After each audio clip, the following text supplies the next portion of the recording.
নমস্কার বন্ধুরা, আটানা ব্লগ আমার চ্যানেলে আপনাদের স্বাগত।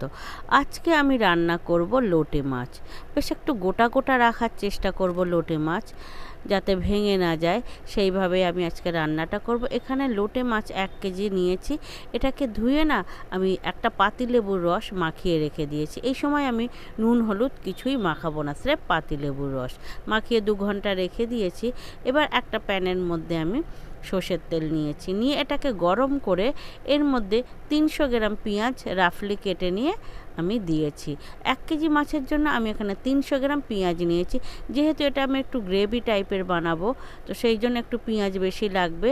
পেঁয়াজটা না খুব বেশি ভাজবো না, হালকা গোল্ডেন করে নেব পেঁয়াজটাকে। নিয়ে এর মধ্যে আমি লোটে মাছটা মশলাটা দেব। তো এর জন্য আমি একটা মশলা বানিয়ে নিচ্ছি। এখানে নিয়েছি একটা বড় সাইজের পেঁয়াজ কেটে নিয়েছি, বেশ খানিকটা রসুন, 1 ইঞ্চি আদা, 2-3টে এলাচ লবঙ্গ দারচিনি, একটা স্টার অ্যানিস, আর দিচ্ছি একটা কাশ্মীরি লঙ্কা।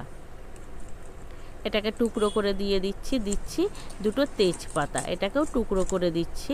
আর দিচ্ছি বেশ খানিকটা শুকনো লঙ্কা, দিচ্ছি 1 চামচ জিরে দিয়ে এটার একটা আমি পেস্ট বানিয়ে নেবো, জল দিয়ে পেস্ট বানিয়ে নেব।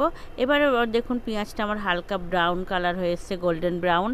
এর মধ্যে আমি বেটে নেওয়া মশলাটা সবটাই এর মধ্যে আমি দিয়ে দিয়েছি।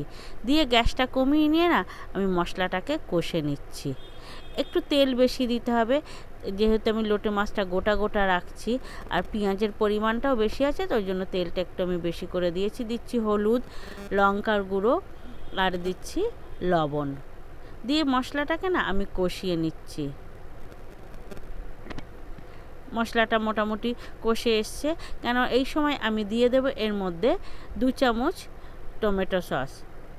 আমি টমেটো সস দিয়ে দিচ্ছি এখানে 2 চামচ, দিয়ে কষিয়ে নিচ্ছি। পেঁয়াজ রসুনের গন্ধ হালকা উড়ে গেছে। এবার এর মধ্যে যে আমি কেটে রেখে দিয়েছিলাম না লোটে মাছটা, ওটাকে তো বলেছি লবণ হলুদ মাখাইনি, স্রেফ পাতিলেবুর রস দিয়েছি। তাহলে কী হবে, মাছগুলো গোটা গোটা থাকবে, ভেঙে যাবে না। ওই জন্যই আমার পাতিলেবুর রসটা মাখানো। এবার এই মশলাটার মধ্যে আমি লোটে মাছগুলো দিয়ে দিচ্ছি। সব লোটে মাছটা আমি দিয়ে দেবো।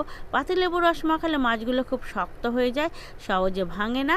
আর এর লোটে মাছের গায়ে না একটা কেমন গন্ধ থাকে, সেই গন্ধটাও চলে যায়, অনেকটাই চলে যায়, পুরোপুরি যায় না, তবে চলে যায়। আর খেতেও বেশ টেস্ট হয়, টক টক ঝাল ঝাল নোনতা সব রকম হয়। তো লোটে মাছটা দিয়ে না আমি নাড়িয়ে নিচ্ছি, কাঁচাবেলাতেই নাড়িয়ে নেব, তাহলে না ভাঙবে না। মাছগুলো নাড়িয়ে সব মশলাগুলো সঙ্গে মাখিয়ে নিচ্ছি মাছগুলোকে, নিয়ে এটাকে আমি ফুটতে দেব। আর গরম হয়ে বেশি হয়ে গেলে না নাড়লে মাছগুলো ভেঙে যাবে, ওই জন্য কাঁচা দিয়েই আমি নাড়িয়ে নিচ্ছি। আমি কিন্তু এটা ঢাকা দেব না, এটা খোলা রেখেই রান্না করব। আমি যদি এটাকে ঢাকা দিই না তাহলে এর মধ্যে জল ভরে যাবে, ওই জন্য আমি এটাকে আলগা করেই আমি রান্না করব। দেখুন মাছ ফোটা শুরু হয়ে গেছে, হাত দিয়ে ঠিক এইভাবে একটু নাড়িয়ে নেবেন। বেশি নাড়াচাড়া করলে মাছগুলো তো ভেঙে যায়। লোটে মাছ খুবই নরম, একটা কাঁটার মাছ, সেই জন্য একটু এইভাবে নাড়িয়ে নেবেন। যা আর খেয়াল রাখবেন যেন কড়ার গায়ে আটকে না যায়। তো দেখুন মাছের না জল খুব বেশি বেরোয়নি। আমি যেহেতু এতে পাতিলেবুর রস মাখিয়ে রেখেছিলাম, তার জন্য তো অনেক জল বেরিয়ে গেছে। আর এটাকে আলগা করে রান্না করেছি, ঢাকা দিইনি, ওই জন্য বেশ ভালোই শুকিয়ে এসছে। দেখুন আমি এটাকে একটু হালকা করে নাড়িয়ে দিচ্ছি যাতে নিচে না আটকে যায়। আমার মাছটা কিন্তু হয়ে এসছে, এর আর বেশি শুকাবো না, আমি একটু ধরে রেখে দিলেই আস্তে আস্তে আবার ঠিক হয়ে যাবে। তো দেখুন মাছটা কত সুন্দর গোটা গোটা রয়েছে, কালারও বেশ ভালো এসছে। তো এইভাবে পাতিলেবুর রস মাখিয়ে যদি আমরা লোটে মাছ রান্না করি না, তাহলে এর গন্ধটাও চলে যায় আর শক্তও হয়ে যায়, খেতেও বেশ ভালো লাগে। তো বন্ধুরা এইভাবে আপনারা রান্না করবেন, আমি যেভাবে রান্না করলাম, খেতে খুবই ভালো লাগবে। গরম গরম ভাতের সঙ্গে, রুটির সঙ্গে, সব কিছুর সঙ্গে লোটে মাছ খেতে ভালো লাগে। তো এই সিজনেই তো লোটে মাছ খুব বেশি বাজারে উঠছে, ওই জন্য আমি লোটে মাছ রান্নাটা আপনাদেরকে শেয়ার করলাম। আর যদি আমার এই রান্নাটা ভালো লেগে থাকে তাহলে একটা লাইক দেবেন, কমেন্টে অবশ্যই জানাবেন আমার রান্নাটা কেমন হয়েছে। আর বাড়িতেও আপনারা এইভাবে রান্না করবেন, যদি ভালো লেগে থাকে তাহলে কমেন্টে অবশ্যই জানাবেন আমার রান্নাটা কেমন হয়েছে। লোটে মাছের এই রেসিপিটা